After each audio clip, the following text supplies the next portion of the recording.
Hello guys, welcome to సెల్లాస్ 76. ఈరోజు అయితే మేము డాండ్రఫ్కి సొల్యూషన్ అయితే మా అమ్మ చెప్పింది, అదే చేస్తున్నాను నేనే. ఒకసారి చూడండి ఇంగ్రీడియంట్స్ అయితే మా అమ్మ. ఫస్ట్ ఇంగ్రీడియంట్ ఈజ్ నీమ్, వేపాకు.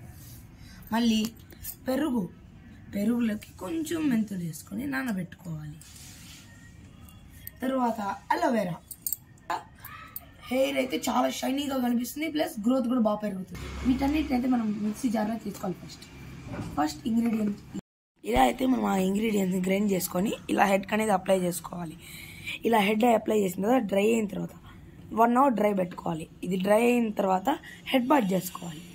ఇలా వీక్లీ వన్స్ చేయడం వల్ల మనకి డాండ్రఫ్ అనేది చాలా అంటే చాలా రెడ్యూస్ అవుతుంది. ఇలా మీకైతే చాలా రిజల్ట్స్ కనబడతాయి. And thank you for watching this video. Please subscribe my channel.